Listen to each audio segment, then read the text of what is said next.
السلام علیکم ورحمۃ اللہ وبرکاتہ۔ محترم ناظرین، آپ دیکھ رہے اس وقت آل انڈیا پاورفل نیوز۔ میں آپ کا میزبان محمد جہانگیر سجاد نگری۔ ناظرین، جو اس وقت آپ سے خبر شیئر کرنے جا رہا ہوں، حیدرآباد میں آل انڈیا مسلم پرسنل لا بورڈ کی مجلس عاملہ کا اجلاس منعقد ہوا، جس میں گیان واپی اور متھرا کی شاہی عیدگاہ مسجد کے متعلق تنازعات اور تشویشناک کا اظہار کیا اور بہت سارے امور پر بات چیت ہوئی اور متعدد تجاویز منظور کی گئی۔ آپ تفسیر سے اس خبر کو دیکھیے۔ حیدرآباد میں آل انڈیا مسلم پرسنل لا بورڈ کی مجلس عاملہ کا اجلاس منعقد ہوا۔ مولانا خالد سیف اللہ رحمانی صدر بورڈ نے صدارت کی اور بورڈ کے جنرل سیکریٹری مولانا فضل الرحیم مجددی نے کارروائی چلائی۔ بورڈ کے نائب صدر سید سعادت اللہ حسینی، بورڈ کے سیکریٹری مولانا محمد عمرین محفوظ رحمانی، مولانا احمد ولی فیصل رحمانی بہار اور ملک بھر سے اہم شخصیات نے شرکت کی۔ اجلاس میں درج ذیل تجاویز منظور کی گئی۔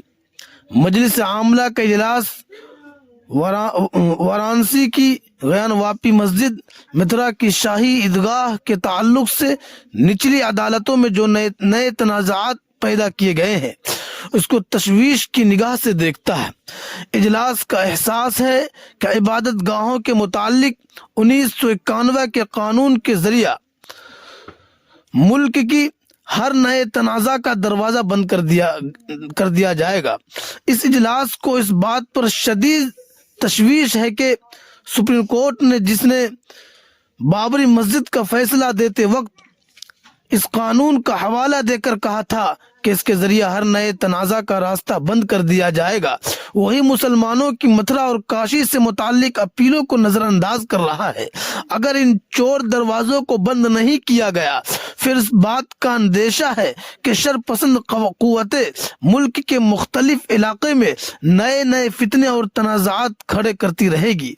متھرا کی عیدگاہ کے متعلق 1968 میں کرشنا جنم بھومی ٹرسٹ اور شاہی عیدگاہ ٹرسٹ کے درمیان ایک معاہدہ کے ذریعے اس تنازع کو حل کر لیا گیا تھا۔ آل انڈیا مسلم پرسنل لا بورڈ عدالت عظمیٰ سے یہ حسن ظن رکھتا ہے کہ وہ ان نئے فتنوں کا دروازہ بند کر کے ملک میں امن و امان اور قانون کی حکمرانی کو یقینی بنائے گا۔ اسی طرح دہلی کی سنہری مسجد کے تعلق این ڈی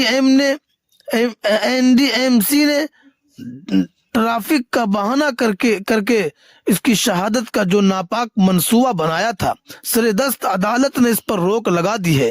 تاہم اجلاس کا احساس ہے کہ سنہری مسجد اور لنٹن زون میں دیگر مساجد شرپسندوں کے نشانے پر ہے۔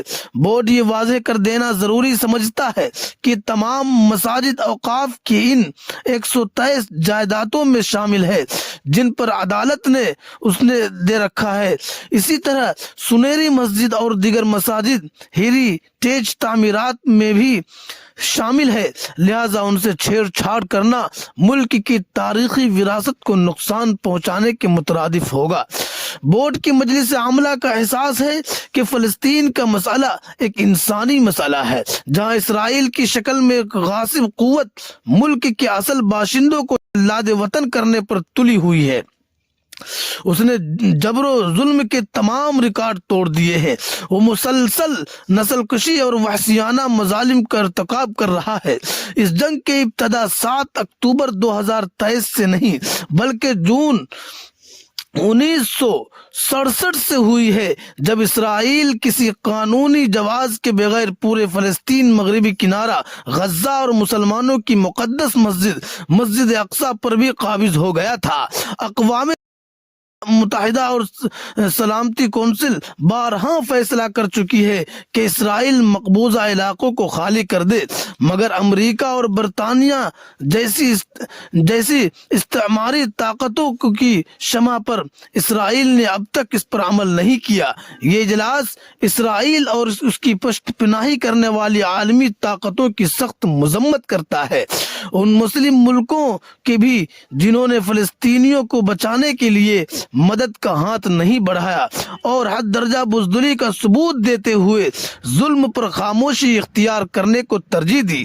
یہ اجلاس حکومت ہند سے بھی مطالبہ کرتا ہے کہ گاندھی جی سے لے کر اٹل بہاری واجپئی تک اور بعد کی حکومتوں بھی ہمیشہ ہندوستان نے فلسطینی کاز کی حمایت کی ہے۔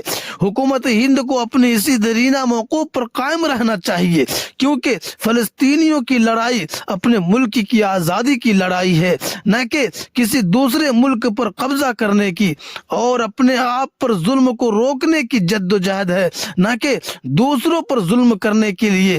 یہ اجلاس غزہ کے مرد و خواتین، بچوں، بزرگوں اور نوجوانوں کے عزم و استقلال پر پامردی اور شجاعت اور صبر و استقامت کے جذبوں کو انتہائی قدر کی نگاہ سے دیکھتا ہے۔ یہ اجلاس دنیا کے بیشتر ملکوں اور خود ہمارے ملک میں عام انسانوں نے ہزاروں کی تعداد میں سڑکوں پر نکل کر فلسطینیوں بالخصوص غزہ کے مظلومین کی حمایت میں جس انسانی ہمدردی کا مظاہرہ پیش کیا ہے اس کی ستائش کرتا ہے۔ یہ اجلاس عالم اسلام سے بھی اپیل کرتا ہے کہ اس مشکل وقت میں جرأت کا مظاہرہ کرے اور مظلوم فلسطینی بھائیوں کی ہر طرح سے مدد کرے، کیونکہ وہ حق کی لڑائی لڑ رہے ہیں اور حق کا ساتھ دینا انسانی فریضہ